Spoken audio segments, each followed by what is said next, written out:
출애굽기 28장 15절에서 30절까지 한 목소리로 같이 읽습니다. 너는 판결 흉패를 에봇 짜는 방법으로 금실과 청색, 자색, 홍색 실과 가늘게 꼰 배실로 정교하게 짜서 만들되 길이와 너비가 한 뼘씩 두 겹으로 네모 반듯하게 하고 그것에 네 줄로 보석을 물리되 첫 줄은 홍보석, 황옥, 녹주옥이요 둘째 줄은 석류석, 남보석, 홍만호요 셋째 줄은 호박, 백만호, 자수정이요 넷째 줄은 녹보석, 호만호, 벽옥으로 다 금태에 물릴지니 이 보석들은 이스라엘 아들들의 이름대로 12이라. 보석마다 12지파에 한 이름씩 도장을 새기는 법으로 새기고 순금으로 노끈처럼 따은 사슬을 흉패 위에 붙이고 또 금고리 둘을 만들어 흉패 위 곧 흉패 두 끝에 그 두 고리를 달고 따은 두 금 사슬로 흉패 두 끝 두 고리에 꿰어 매고 두 따은 사슬의 다른 두 끝을 에봇 앞 두 어깨바지에 금태에 매고 또 금고리 둘을 만들어 흉패 아래 양쪽 가 안쪽 곧 에봇의 닿은 곳에 달고 또 금고리 둘을 만들어 에봇 앞 두 어깨바지 아래 매는 자리 가까운 곳 쪽 정교하게 짠 띠 위쪽에 달고 청색 끈으로 흉패 고리와 에봇 고리에 꿰어 흉패로 정교하게 짠 에봇 띠 위에 붙여 떨어지지 않게 하라. 아론이 성소에 들어갈 때에는 이스라엘 아들들의 이름을 기록한 이 판결 흉패를 가슴에 붙여 여호와 앞에 영원한 기념을 삼을 것이니라. 너는 우림과 둠빔을 판결 흉패 안에 넣어 아론이 여호와 앞에 들어갈 때에 그의 가슴에 붙이게 하라. 아론은 여호와 앞에서 이스라엘 자손의 흉패를 항상 그의 가슴에 붙일지니라. 아멘. 네, 흉패에 대해서 오늘 살펴보겠습니다. 흉패는 가슴에 붙이는 정사각형의 패를 말하죠. 설명이 여러 가지, 크기가 여러 가지로 나오는데 대충 성인 남자의 한 뼘 되는 이 가로 세로가 요 정도 되는 그런 모양을 가지고 있다고 합니다. 아마도 제사장의 의복 가운데서 가장 화려하며 또 외관상 제사장의 권위를 가장 뚜렷하게 드러내는 그런 장식이 아닌가 싶습니다. 17절에서 20절을 보게 되면 12개의 보석이 금태에 물려 달려 있습니다. 무척 화려하겠죠. 추가적으로 22절에서 27절까지를 보게 되면 금으로 태를 만들고 또 사슬을 만들어서 장식을 더하고 또 그렇게 보이기 때문에 매우 고귀한 느낌을 더하고 있습니다.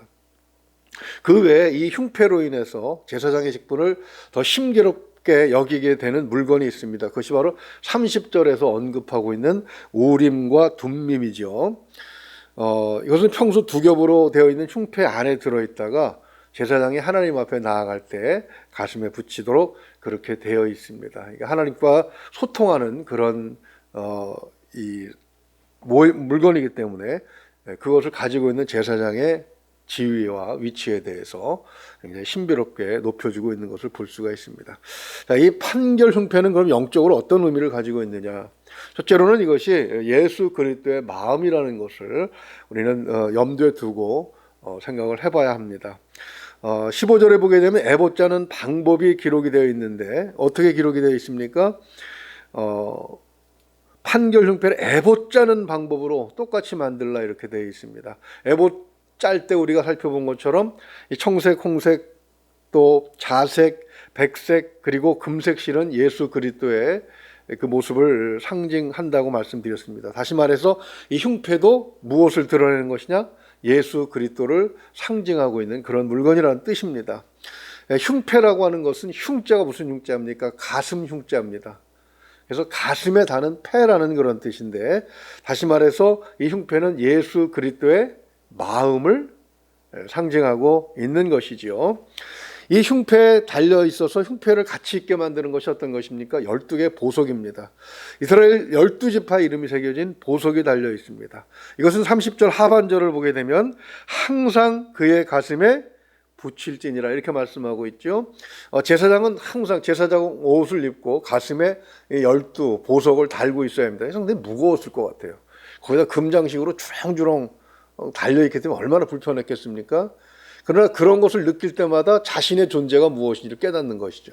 내가 왜 존재하느냐? 바로 이 12지파를 가슴에 품고 하나님 앞에 나아가는 존재라는 사실, 그것을 한시도 잊어서는 안 되는 것이었습니다. 이 보석 12개는 이스라엘 모두를 의미하는데 그들은 하나님의 백성으로 처음 택함을 받은 자들이죠.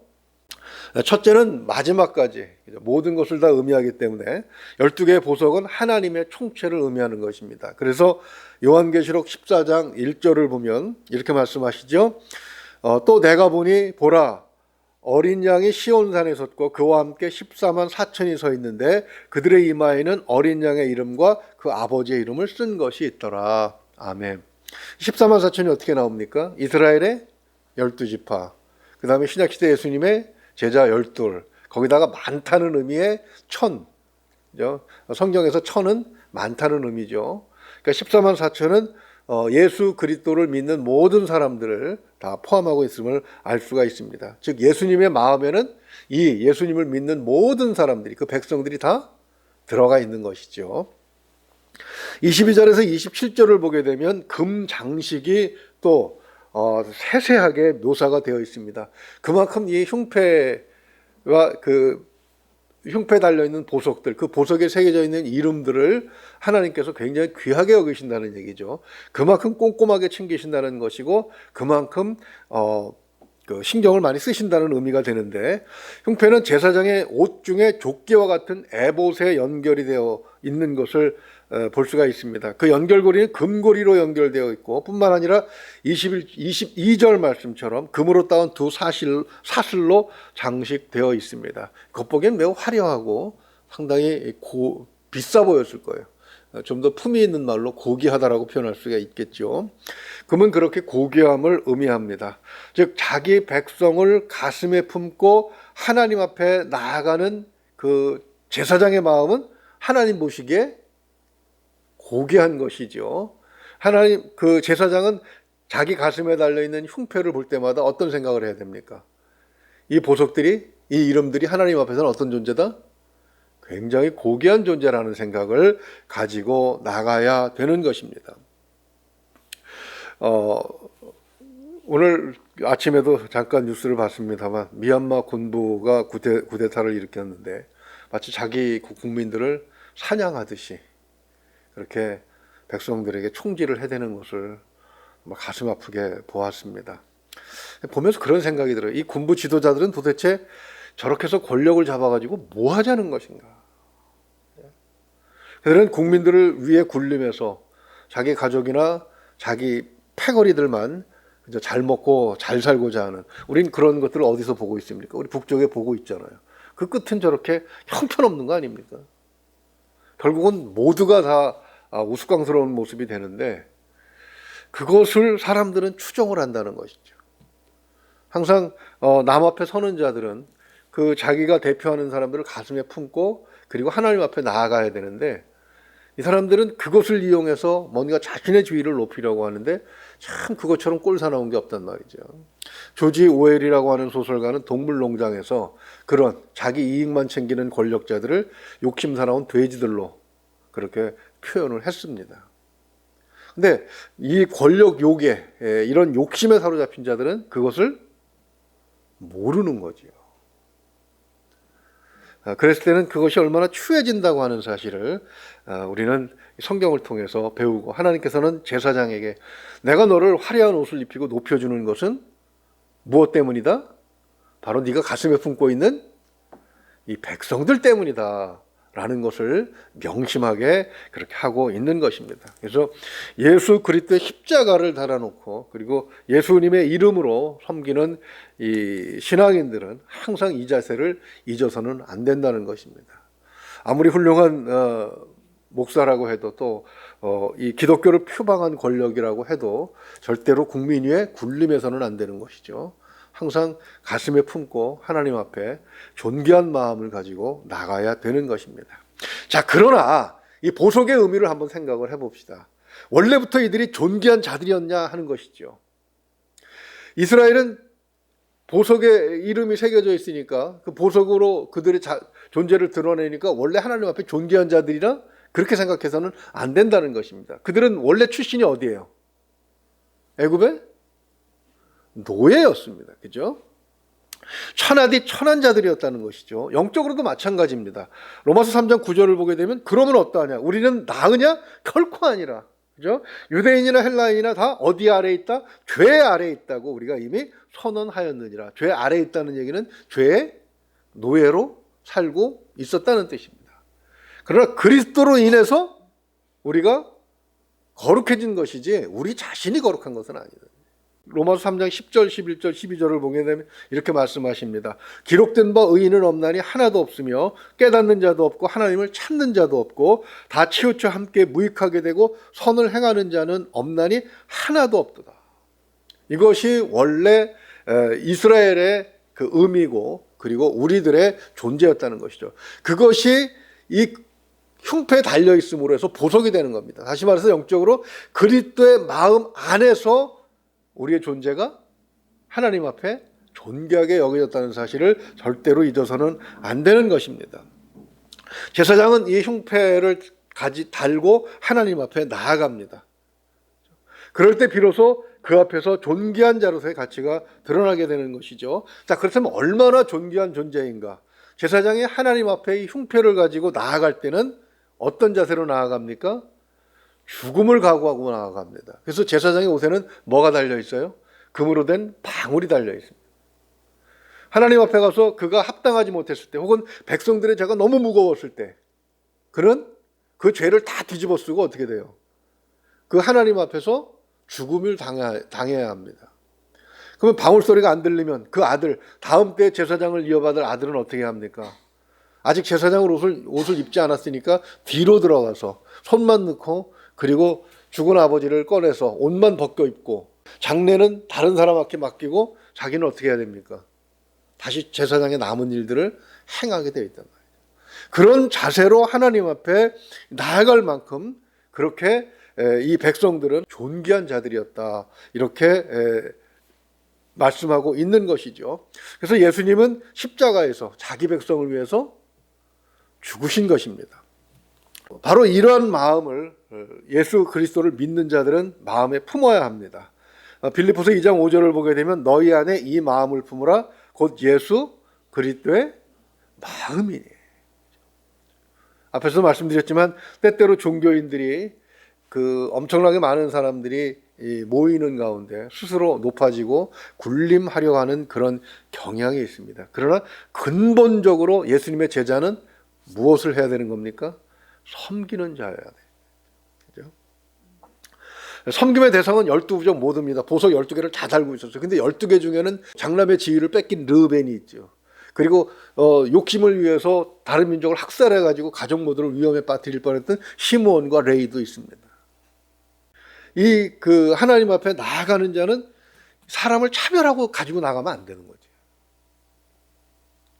어떤 사람이든 하나님 앞에서는 다 존귀한 자들임을 의식하고 품고 나가야 되는 것이죠. 그래서 구약 성경이나 신약 성경을 보게 되면 부자나 귀족이나 가난한 자나 여자나 어린아이나 노예나 나그네까지 모두 하나님의 백성이라고 생각되는 그 하나님의 지배 영역 안에 있는 자들을 이 제사장이 품고 하나님 앞에 나아가는 것입니다. 이것을 오해한 사람들이 있었습니까? 누굽니까? 바로 바리새인들이죠. 그 제사장, 예수님 당시의 제사장들입니다. 그들은 자신들의 그 신분이 군림하기 위한 것으로 착각하고 있었어요. 그래서 예수님 보고 예수님이 그 병자들과 소외된 자들, 죄인들과 어울리는 것을 보시면서 제자들에게 뭐라고 얘기합니까? 너희 스승은 왜 저런 자들과 어울리냐? 왜 우리하고 어울리지 않느냐? 그런 말씀이, 그런 의미가 되는 것이죠. 그때 예수님께서 그것을 들으시고 마태복음 9장 12절을 보게 되면 이렇게 말씀하십니다. 건강한 자에게는 의사가 쓸데없고 병든 자에게라야 쓸데있느니라. 아멘. 즉 이 자세를 가지는 것이 온전한 그리스도의 마음인 것을 우리는 한시도 잊어서는 안 됩니다. 말씀을 정리하면 그렇습니다. 우리는 원래 보석 같은 존재가 아니라 하나님 앞에서 그리스도의 마음에 들어가 있는 자들이기 때문에 보석 같은 존재가 되었다는 것이죠. 그렇기 때문에 허투루 살아서는 안 됩니다. 날마다 우리는 새 옷을 입고 새 사람이 되어서 살아가야 하는 그런 존재인 것입니다. 그러나 그렇다고 해서 또 교만해서도 안 되죠. 보면은 예수 믿는 사람들과 믿지 않는 사람들의 차이가 점점 이렇게 벌어지는 것을 볼 수가 있습니다. 날마다 하나님의 말씀으로 해서는 안 될 일과 해야 될 일들을 생각하는 사람들과 전혀 그런 생각 없이 그저 욕심만 따라 사는 사람들의 차이는 시간이 가면 갈수록 벌어질 수밖에 없는 것 아니겠습니까? 근데 그런 모습을 보면서 때때로 조그마한 우월감을 가지고 세상을 비하하거나 또는 멸시하는 그런 경우도 많습니다. 근데 그런 것 자체가 이 흉패가 주는 의미는 그래서는 안 된다는 것이죠. 우리가 원래 무엇하였던 자들? 죄의 노예였던 자들임을 한시도 잊어서는 안 된다는 것입니다. 다시 말해서 그렇게 이 흉패에서 떨어져 나가게 되면 어떻게 됩니까? 다시 노예가 되는 것이죠. 그래서 이스라엘이 하나님을 배반했을 때 어떻게 됩니까? 그들은 아수르에게 멸망해버리고 그대로 깨닫지 못했을 때 남쪽 유다까지도 바벨론에게 다 포로로 잡혀가 버리고 말았던 것을 우리는 기억해야 하는 것이죠. 그러므로 우리는 그리스도의 마음을 품어야 합니다. 우리를 흔히 예수님의 제자라고 그렇게 표현하기도 합니다. 지금 스승과 제자의 사이는 아침에 학교 갔다가 공부하고 돌아오면 관계가 끝나고 그러는 사이지만 옛날에 스승과 제자는 평생을 함께하는 그런 사이였습니다. 예수님도 제자들 어떻게 하셨어요? 함께 다니면서 함께 먹고 함께 자고 굶으면 함께 굶고 힘들면 함께 힘드셨습니다. 그것이 제자와 스승의 관계인데 제자는 스승을 닮을 뿐만 아니라 스승이 가지고 있는 지위와 권위도 모두 물려받게 됩니다. 그래서 사도 바울이 뭐라고 얘기합니까? 자기가 가말리알 문화에서 공부한 사람이라고 얘기합니다. 그러니까 유대인의 그 영적 그 지위, 종교적 지위로 봐서 그는 절대로 함부로 대할 수 없는 그런 사람이라는 의미죠. 그것처럼 우리가 예수 그리스도의 제자라고 한다면 예수님이 가지고 있는 마음뿐만 아니라 그 모든 것들을 다 본받아야 하는 것이죠. 그러므로 우리는 교회를 가슴에 품어야 합니다. 우리가 소속된 교회, 우리는 나름대로 시간이 가면서 이제 성도들을 섬기게 되어 있습니다. 여전도에서 섬기기도 하고 여러 모습으로 섬기지요. 그래서 내가 섬기는 교회 그리고 함께 신앙생활하는 성도들을 가슴에 품어야 합니다. 사랑으로 뭉쳐진 그런 교회가 되어야 하는데 그렇다면 교회 안에 늘 그죠 기쁨이 있겠죠. 어렸을 때는 교회 가는 게 너무 좋아가지고 일주일 내내 교회 가서 살은 적도 있습니다. 다 따뜻하게 품어주고. 근데 그게 개척교회 때는 그랬는데 이 교회가 건물 크게 짓고 사람 많아지니까 점점 삭막해지더라고요. 어렸을 땐 교회 가서 놀았는데 나이 먹으면서 이제 중학교, 고등학교 올라가면서는 점점 교회가 멀어졌습니다. 주일날 교회 가는 것조차도 너무 힘들었어요. 사랑이 아니고 가면 싸우는 모습들을 맨날 봐야 했기 때문에 그렇죠. 그것은 교회 성도들을 가슴에 품은 사람이 아니라 다른 어떤 목적을 품은 사람들이 중간에 있었기 때문이 아니었나 그렇게 목회자가 되고 나서 생각을 해보게 됩니다. 두 번째로 우리는 우리를 이 민족 가운데 태어나게 하신 하나님의 뜻이 어디 있는지를 생각하고 민족을 가슴에 품어야 합니다. 미얀마 군부의 구데타에서 보는시 나만 잘 살자고 하는 것이 무슨 의미가 있겠는가? 함께 잘 살아야만 그 사회가 선진국이 되고 그 사회가 안전한 사회가 되고 거기서 평화를 누린다고 하는 것은 성경이 누누이 가르쳐 주시는 그런 말씀입니다. 나만 홀로 잘 살기 위해서 다른 사람의 어려운 점들을 돌아보지 않는다면 그것은 같이 불행에 빠지는 경우가 되겠죠. 그러므로 민족을 가슴에 품어야 합니다. 뿐만 아니라 우리는 하나님의 나라, 하나님의 백성입니다. 그래서 온 세계에 하나님을 믿는 자들을 또 가슴에 품어야 되겠죠. 미얀마에도 지금 선교사들이 열심히 활동하고 있고 또 그 선교사들을 통해서 구원받은 자들도 많이 있습니다. 또 간혹 들려오는 소식에 의하면 북한에도 그 험악한 데에도 지하에서 여전히 예배를 드리는 사람들이 조금씩 있다는 이야기를 듣습니다. 중국은 시진핑이라는 사람이 집권을 하고 나서 교회의 십자가들이 거침없이 끌어내려지는 그런 어려운 일을 겪고 있습니다. 이런 것들을 가슴에 품을 수 있는 우리 모두가 될 수 있기를 주님의 이름으로 축원을 드립니다. 하나님께서 우리의 삶 자체를 고귀하게 인도해 주실 줄로 믿습니다. 기도하겠습니다. 은혜로우신 우리 아버지 하나님, 제사장의 존귀한 것은 그가 가슴에 흉패를 달고 있기 때문이고, 흉패는 이스라엘 백성들의 존재하고 있기 때문임을 말씀을 통해서 보았습니다. 하나님, 참으로 우리가 하나님 앞에 존귀한 자가 되기 위해서는 바로 예수 그리스도의 이런 모습을 닮아야 된다고 하셨사오니, 주님, 우리의 생각의 범위가 좀 넓어지기를 원합니다. 우리의 생각의 외연이 우리 가족뿐만 아니라 교회와 또 울타리를 넘어서 민족에게까지, 저 북한에까지, 전 세계 예수 그리스도를 믿는 자들에게까지 넓어질 수 있도록 하나님 우리와 함께하여 주시옵소서. 예수 그리스도의 마음을 담는 자로 삼게 하셔서 하나님께서 존귀하게 여기시는 그런 자로 우리의 삶이 하나님 앞에 서기를 원합니다. 하나님 인도하여 주시옵소서. 믿고 의지하오며 우리 주 예수 그리스도 이름으로 기도하옵나이다. 아멘.